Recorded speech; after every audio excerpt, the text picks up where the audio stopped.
Hey, what is up YouTube? Kolst here. So exciting time for Arena because we just had a patch come out, a hotfix patch, which was mostly Arena changes, a little bit of like bug fixes for mercenaries and the BG stuff, but mostly Arena, so very exciting. We're going to talk about that. Includes mainly changes to offering rates of cards. And this will also have impact on balance for the arena. And as he has done lately, Matt London, the leader of the modes team, has put some of his own insights into the changes they made and why they did them. So we're going to talk about all of that. So we're going to talk about all the other changes first, then talk about the balance, where I think the class balance is going to end up towards the end. It's really exciting that they did this so quickly. They did it right after I just made my tier list video, so it's now obsolete. But oh well, it's great to have these changes so fast. So with that, let's get right into the actual patch notes. So this is the 23.4.2 patch notes here. They're rolling out a server-side patch with the following updates. There's a Battlegrounds change, a bunch of bug fixes, mostly mercenary stuff, but then here is the big one, the arena section. So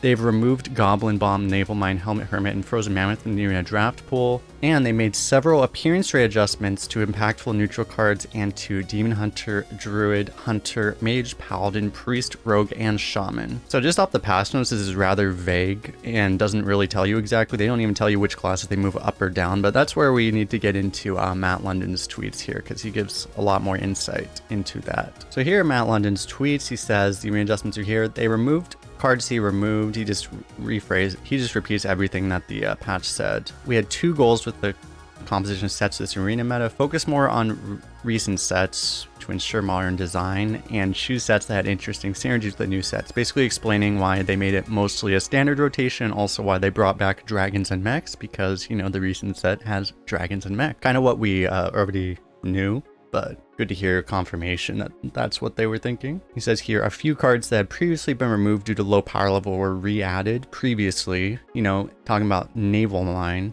but impact remains low, they removed those cards. Basically what happened is they saw stats that probably looked somewhat like this, you know, on HS Replay, where, oh yeah, no one picks Naval Mine, and if they do, they don't win. So yeah, just because there are mech sets with magnetics did not make Naval Mine good, so they responded very quickly and undid the decision to re-add Naval Mine. Then he talks about the balance adjustments. We have changed the appearance rates of even more cards than last time, and the percentage shifts are greater than ever before. So the context is, last meta they made a micro adjust, which was, a lot of people were calling it a nano adjust, because it moved everything closer together. You know, it was a positive change in the right direction, but really it had very little impact on the meta. It made it feel slightly better, but just the class balance stayed nearly identical, the order of classes by power level. So what that implies is that there's going to be more actual movement this time. You know, we might see Shaman, currently the best class, which we'll talk about later, and he says right here, he singles out as an outlier.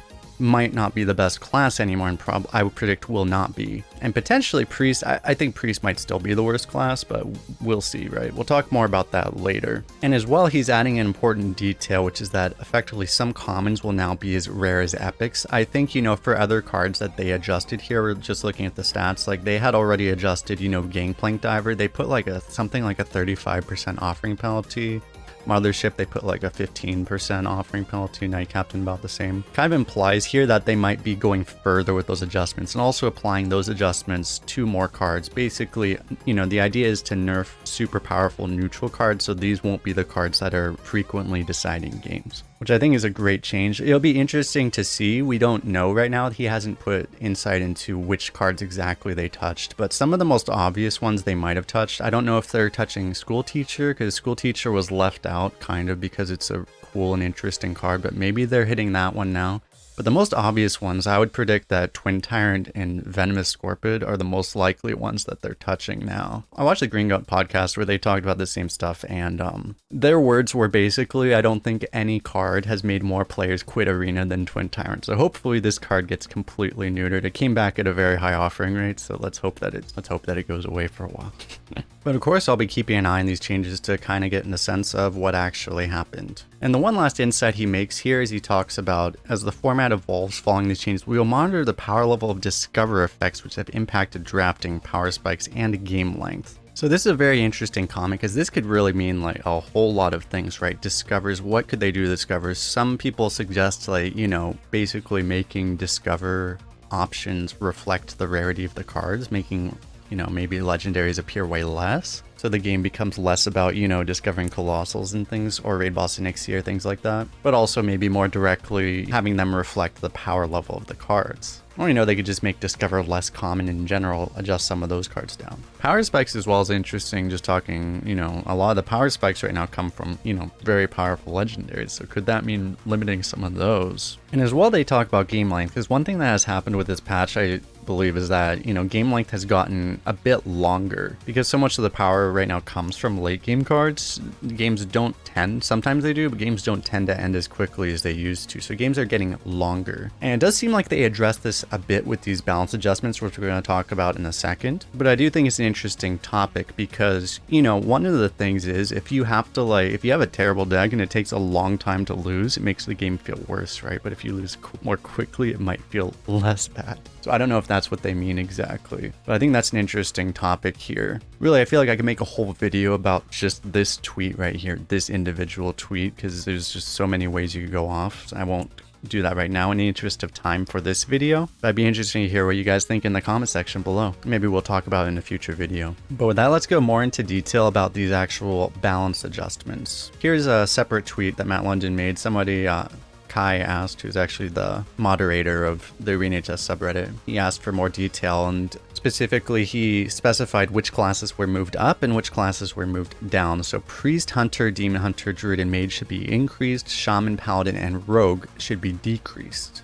Probably not a coincidence that if you look at this is the tier list I had made, the 3 classes I had on top were the classes that are getting nerfed, and the 5 classes that I had in the mid to low tiers are the classes that are getting buffed. So it goes without saying that I fully agree with these changes that they're making. It's interesting that they drew the line exactly at Rogue, but, you know, the 3 classes that were the most kind of unfun to play against, in my opinion, were all 3 of these classes. So I'm very happy that they're doing exactly these changes that they are. And let's pull up as well, these are the HS replay stats here, and that basically reflects, what's interesting here is that on HS replay at least, Rogue is not actually the 3rd best class. Rogue is showing right now is the 4th best class. These numbers change a little bit over time, but it does show, you know, these are very, very similar to each other, the Rogue versus Warrior and Warlock right around it. So that's why it's interesting that they drew the line exactly there. But, you know, Blizzard's internal data might not necessarily match up exactly with HS Replay's data, and they might be doing something, you know, trying to influence the meta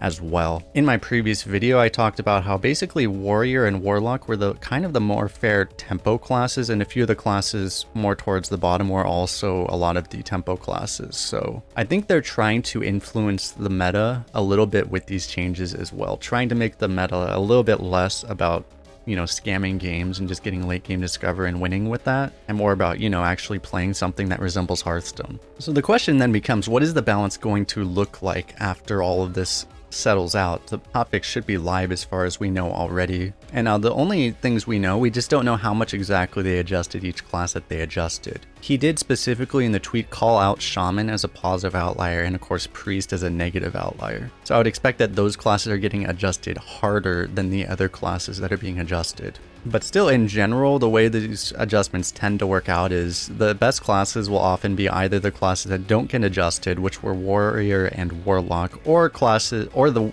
best classes that were adjusted upwards, which in this case were Mage and Druid. And it's unlikely that, you know, the classes at the bottom like Hunter and Priest are probably going to be able to be adjusted enough to really make them, they might be contenders, but they're not going to be. Priest is very unlikely to become automatically the best class. So what I would guess for this, if we, you know, if we look at this, this is entirely speculative, we really don't know, but I would guess that Shaman's gonna move quite a bit down. It might move like 2 tiers down, but since they didn't call out Paladin, Paladin will still probably remain very good. These classes will still remain about the same.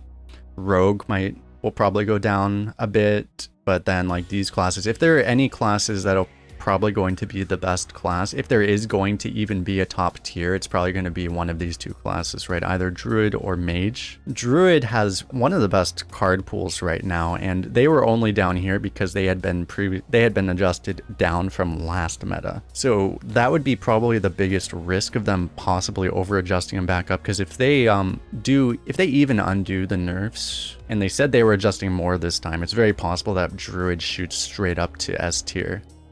but we'll have to see. Hopefully it'll be interesting to see since it's a new team. I think they're paying enough attention that they probably won't make that mistake. It's a mistake that the old team controlling these changes tended to make kind of often. It'll be interesting to see if they do that again. But overall, honestly, I would expect that we're going to have relatively well-balanced meta now. And of course, you know, some of these bottom classes, they'll probably move up, but not quite moving up to be like super, super good. If we do have a bit more of a tempo meta, specifically Demon Hunter might start to exceed a bit more because Demon Hunter has really good tempo compared to a lot of the other classes. So overall, I'll probably make a video more talking about these tiers once everything kind of irons out, but I think it's going to be a much better feeling meta than the meta we had for the first week. So I'm definitely excited to try this out. I think I'm going to be streaming right after uploading this video, so if you're watching this the day I upload, then you can check us out at twitch.tv/kolst. Of course, as always, don't forget to hit the like button, subscribe, comment, and all that stuff. Appreciate all your support as always, and we'll see you guys in the next one.